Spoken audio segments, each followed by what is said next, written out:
So we're sitting here today in the beautiful St James's Park, which is the Newcastle United football grounds. We've just finished our first 24-hour posture conference, and what a day it's been. It has been absolutely phenomenal, and quite an emotional day as well. I don't know if maybe, I don't know, because we'd had family here, because it's in Newcastle, because it was just so, the energy here today has just been wonderful. And that's amazing for us, because when we started out, it was quite lonely when we talked about lying. It was quite a lonely spot. So to see so many people so excited about it was just great. Can't thank you enough. So just to introduce you, we have Anna and Sarah, sisters, the Goldsmith. I know you're Sarah Clayton now, but you're Anna Goldsmith. I am. The daughters of Liz and John Goldsmith, the renowned and well-known couple. And it was a delight to meet your mum tonight too. I know. I think she's found the day quite overwhelming. I think she has worked so hard for so many years in this field and pioneered so much. And I think she finds it quite overwhelming when she sees people still taking that work forward and still paying attention to it. She's almost quite shocked, isn't she, that people are still talking about it. And I feel like it's almost actually sort of supported lying is kind of moving into its next phase, kind of really being taken seriously as part of 24-hour postural care. So I think she's found that really quite moving, really. Yeah, well, she should be, because she really was, herself and your father were really like the founders. They started this whole movement, didn't they, really?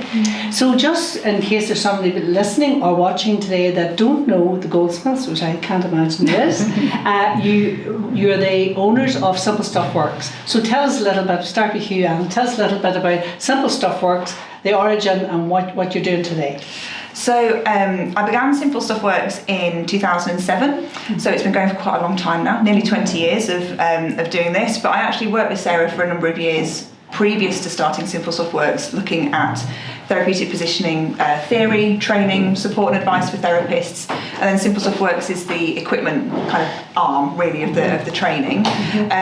We've worked, like I say, for 20 years doing this. We work internationally. We don't do anything else other than supported lying, so we're quite niche, aren't we? We're quite focused on supported lying.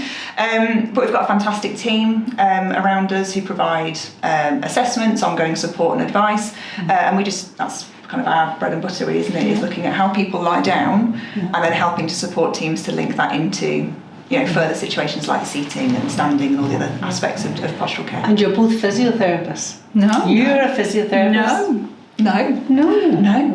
We've gone under the radar there, haven't we, Martina? No, I'm a biologist by background. So I no, neither of us are clinicians, which is a funny thing, because I think sometimes I get a bit imposter syndrome sometimes, because I'm not a clinician. I have a degree in English literature and history, which is very much not related to what we do. But we are very much experts by experience, and I think just the years and years and years of doing this, I don't think I could have gone into another career if I'd sort of tried, really. Well, she did try. She tried to be a librarian. All right, so that they didn't want me. They didn't want me. I'm not quiet enough. Yeah. she couldn't talk too much. So this is what I ended up doing, really. But it's so not a clinician. But I think, like I say, it's I wonder sometimes if it's a bit of a hindrance, but I think so. No, I think we hold our own. Because Sarah, today you did a presentation and you showed us photographs of you both as young girls sitting in your dad's first chair. Yeah. So like you've grown up with this whole thing. It's it's a bit like my sons. Yeah. I mean, none of them are clinicians at all, but yet I always say they know as much about seating as most OTs because they grew up with it from the, So. And my background is as a biologist, so my degree is in biology, and I then became a teacher. So I wrote the Mansfield project after my degree. Then I realised I was absolutely skint, and I really needed to get a proper job, because talking to people about nighttime positioning and all of that sort of stuff was not a proper job in 1997. So I became a teacher, worked for 5 years in a secondary school in Birmingham, and I think that's where we had a reunion actually of the Mansfield project families, and everything had disappeared.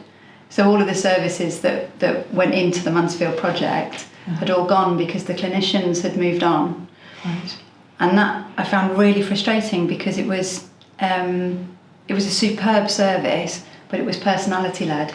Right. And I was thinking, how do you make it sustainable? How do you sort of infiltrate the systems so that when that person moves on, the whole thing doesn't fall apart? It can't. It can't be dependent on that personality. It can't, exactly, personality or the interest. So if you have someone that's interested in rebound therapy or horse riding, or which are all great things, but if someone's postural care is not being supported, then those to me feel like we're doing stuff, we haven't got the fundamentals right. That's like the next layer. Yeah. So that's when I brought the teaching stuff together and worked with the University of Warwick to do the first accredited postural care course for carers and support workers. Back in 2004. So your business is very much teaching and training, and then the Simple Stuff Works, the product is almost a byproduct of that.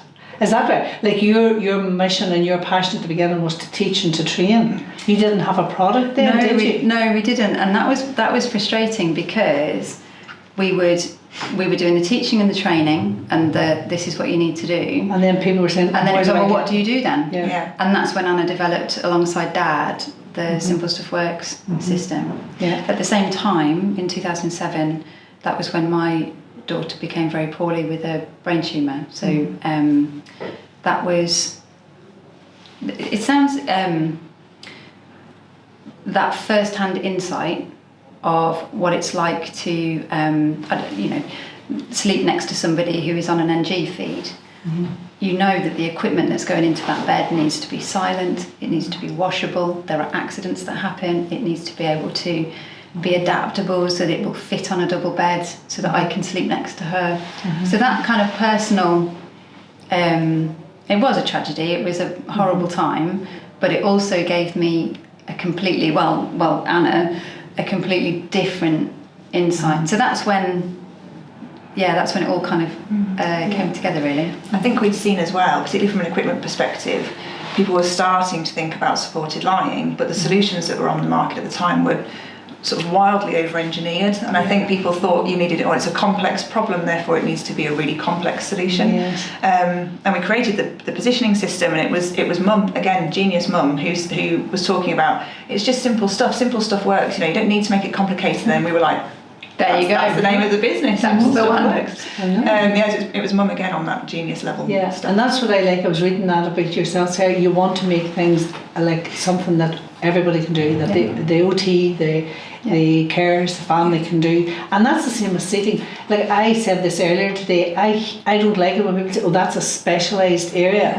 which means that an OT, any OT should be able to seat someone in a chair, like the basics of seating. I know they're sometimes very complex, but every OT and every physio and everybody should be able to seat someone. So I always try to do our training in a way that is, that's simple for them to understand. Absolutely.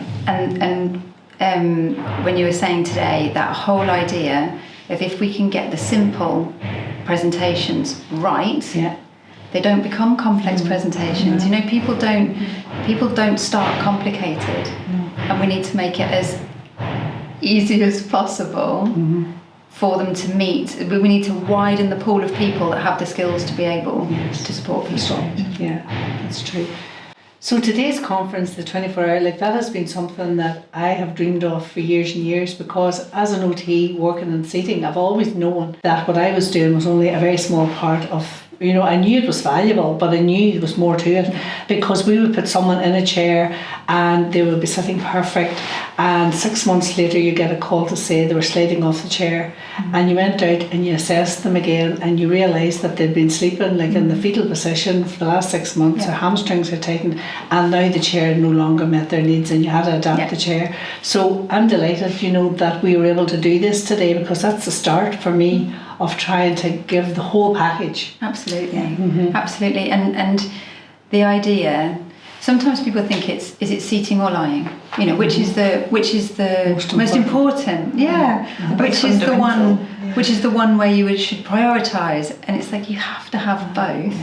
Otherwise, neither is going to work as well as it could. No. And you already get amazing results with the seating that you have. We were so privileged to work with Norma, with a gentleman just recently, and the feedback from the family was absolutely phenomenal.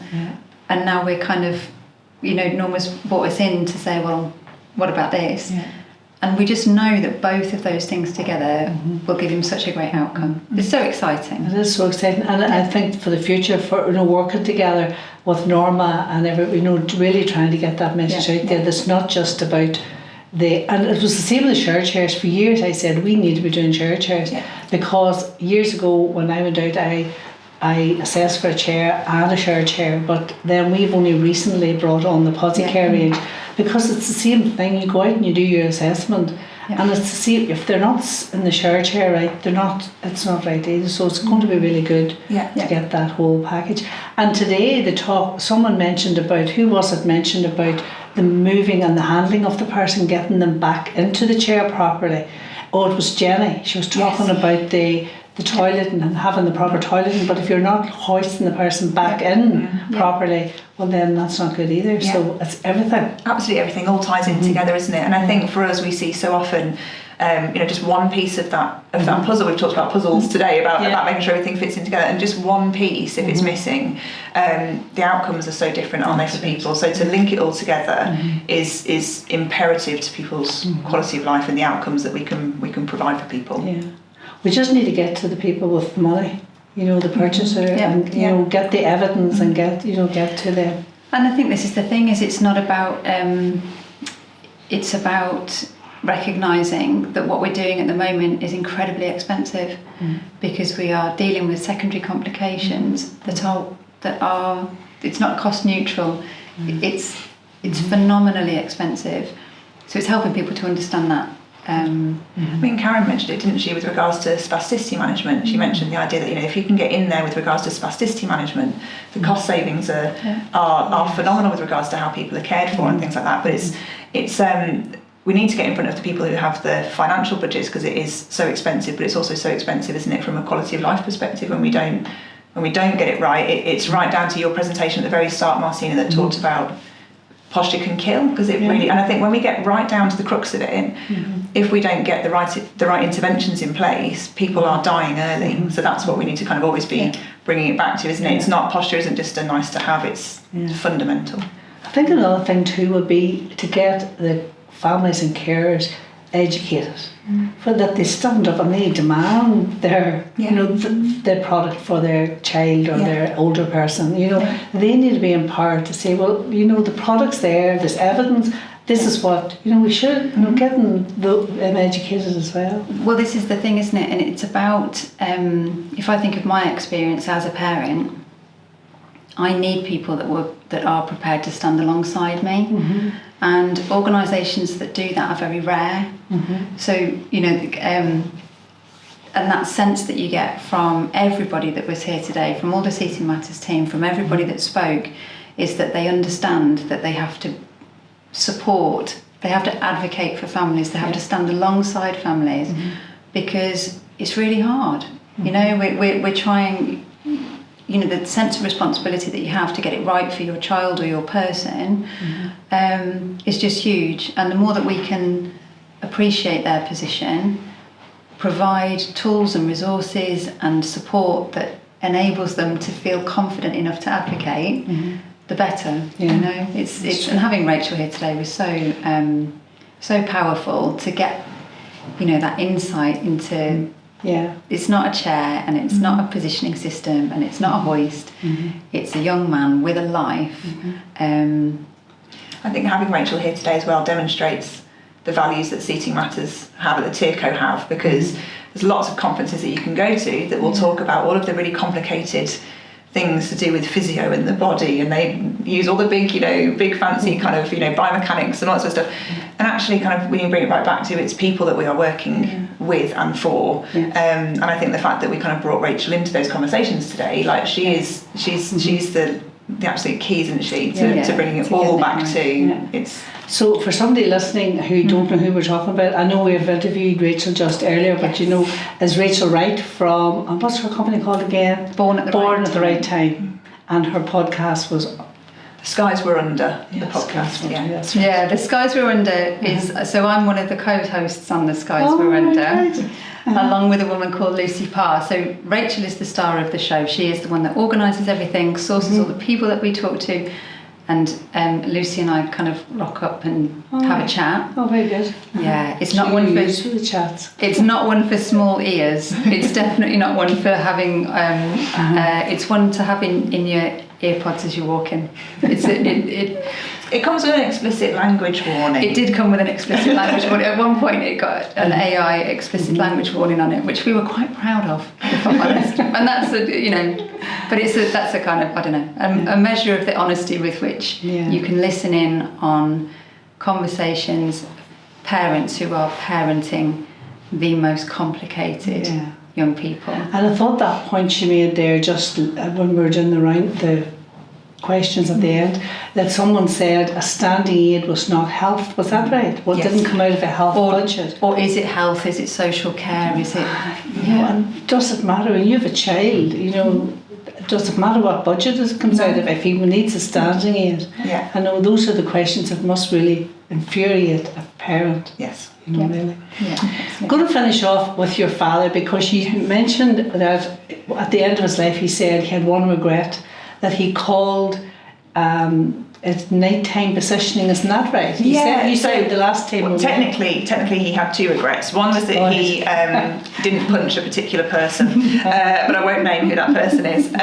But so one of them was that. And his second regret was that he called it a sleep system. Oh, that's what because it he was sleep saying system. it really limited. He said we sort of trick people up before they even start by trying to tackle quite a complicated kind of process. Tackling it at night time when people are already exhausted, when people are very, very vulnerable. He was saying we made it much harder actually, whereas if we think about supported lying being something that you can access at any time of day. We do lots of work, don't we, now in education settings, supporting schools to look at positioning during the day, with posture clubs, and giving people access to supported lying not at night time actually makes the implementation of it much, much easier. So that was one of his regrets. He was like, I set people up to fail by calling it a sleep system. He absolutely didn't. He changed the world with regards to supported lying. But that was one of his things that he discussed, wasn't it? Right towards the end. Well, it's been a pleasure talking to you both, and thank you again for taking part in the conference, and looking forward to working closely in the future with Anna and Sarah. Thank you so much. Thank you for having us. Thank you.